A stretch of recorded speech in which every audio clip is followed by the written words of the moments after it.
आज है 20 मार्च, दिन बुधवार। नमस्कार, एक बार फिर स्वागत है आपका सबसे तेज एमपी में। मैं हूँ आपके साथ भूमिका और लेकर आई हूँ टॉप 10 खबरों को। लेकिन इससे पहले ये खबरें आप कहां से देख रहे हैं, हमें कमेंट सेक्शन पर बताना ना भूलें। प्रत्याशी के नामांकन दाखिल करने के दिन से जुड़ेगा खर्च। 85 साल से ऊपर के वोटर घर से कर सकेंगे मतदान। मध्य प्रदेश की 29 लोकसभा सीटों पर 4 चरणों में मतदान होगा। इसमें पहले चरण में 19 अप्रैल को मतदान होगा। पहले चरण के लिए 20 मार्च को नामांकन की अधिसूचना जारी होगी और इसके साथ ही नॉमिनेशन भी दाखिल करने की शुरुआत हो जाएगी। प्रत्याशी के नामांकन दाखिल करने के दिन से ही चुनावी खर्च जुड़ना शुरू हो जाता है। आपको बता दें कि इस बार प्रत्याशी 95 लाख रुपए तक लोकसभा चुनाव में खर्च कर सकेंगे। इंदौर से लालवानी बोले, रेलवे, सड़क और हवाई मार्ग की बेहतर कनेक्टिविटी के कारण इंदौर लॉजिस्टिक हब बनेगा। 5 सालों के भीतर जो प्रोजेक्ट इंदौर और आसपास के क्षेत्रों में शुरू हुए, उसका फायदा आने वाले वर्षों में इंदौर को होगा। कांडला से हैदराबाद तक सड़क मार्ग की कनेक्टिविटी हो रही है। दिल्ली के लिए एक वैकल्पिक मार्ग रतलाम होते हुए तैयार हो रहा है। इंदौर, खंडवा, इंदौर, दाहोद रेलवे नेटवर्क का काम भी 2 से 3 सालों में पूरा हो जाएगा। इससे इंदौर से कई शहरों की दूरी 100 से 150 किलोमीटर तक घट जाएगी। ये बात इंदौर सीट से भाजपा के लोकसभा उम्मीदवार शंकर लालवानी ने कही। कैलाश विजयवर्गीय का बयान, हवाई जहाज वाले बीजेपी ज्वाइन करना चाहते थे, हमने दरवाजे बंद किए। बीजेपी नेता कैलाश विजयवर्गीय ने छिंदवाड़ा के अमरवाड़ा में कार्यकर्ता सम्मेलन के बाद पत्रकारों से चर्चा की। इस दौरान पूर्व सीएम कमलनाथ और सांसद नकुलनाथ की बीजेपी में ज्वाइनिंग को लेकर एक बार फिर से बड़ा बयान दिया। कैलाश ने कहा कि भाजपा में सम्मिलित होने के लिए हवाई जहाज और हेलीकॉप्टर वाले लोग बहुत आ रहे थे, लेकिन हमने उनके लिए दरवाजे बंद रखे हैं। विजयवर्गीय ने सज्जन सिंह वर्मा के पीएम मोदी की कांग्रेस साफ करने के बयान को लेकर पूछे गए सवाल के जवाब में कहा कि जिन नेता का आप नाम ले रहे हैं, वे जय श्री राम कहकर भाजपा में ज्वाइन करने की कोशिश कर रहे थे। खबर बालाघाट से, 2 करोड़ 32 लाख रुपए का मिला ऑफलाइन धान भंडारण। कलेक्टर ने लगाया 25-25 हजार का जुर्माना। बालाघाट जिले में भौतिक सत्यापन के दौरान कस्टम मिलिंग के लिए अनुबंधित 5 राइस मिलर्स के पास ऑफलाइन धान का भंडारण मिला।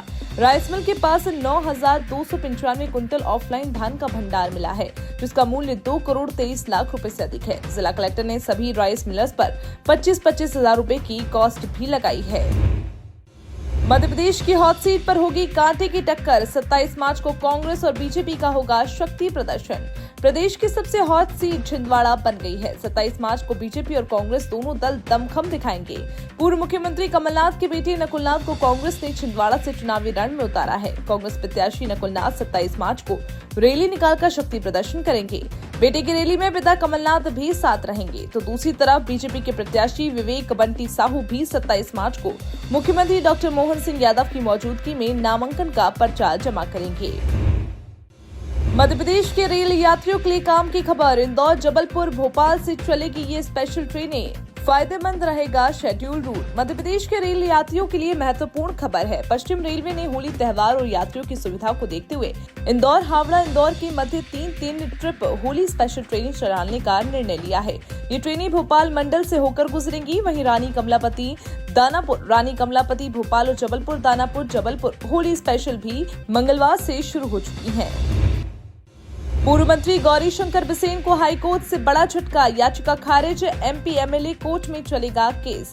मध्य प्रदेश उच्च न्यायालय की जबलपुर बेंच से पूर्व मंत्री और भाजपा नेता गौरीशंकर बिसेन को बड़ा झटका लगा है।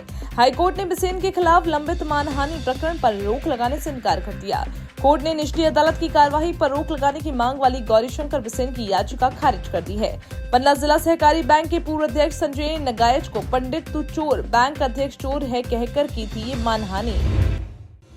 अधिसूचित विभागों के कर्मचारियों को ही मिलेगी पोस्टल बैलेट की सुविधा। चुनाव आयोग ने जारी की अधिसूचना। चुनाव में पोस्टल बैलेट के जरिए होने वाले मतदान में गड़बड़ी की लगातार मिलने वाली शिकायतों को देखते हुए चुनाव आयोग ने इस बार इस पूरी व्यवस्था को और फुल प्रूफ बनाया है। इसके तहत सभी जिलों में पोस्टल बैलेट की व्यवस्था संभालने के लिए एक नोडल ऑफिसर तैनात करने के निर्देश दिए हैं। साथ ही सभी राज्यों, केंद्र शासित प्रदेशों की ओर से आवश्यक सेवाओं वाले विभागों को भी अधिसूचित किया गया है। मुल्ताई, छिंदवाड़ा और जबलपुर में तेज बारिश, ओले गिरे, टमाटर और गेहूं की फसल को नुकसान। एमपी के 13 जिलों में है अलर्ट। मध्य प्रदेश में लगातार चौथे दिन यानी कि गुजरे मंगलवार को भी बेमौसम बारिश हुई। मुल्ताई, छिंदवाड़ा और डिंडोरी में दोपहर में तेज हवाओं के साथ पानी गिरा। कई जगह बैर के आकार के ओले भी गिरे। ओलावृष्टि से टमाटर और गेहूं की फसल को नुकसान पहुंचा है।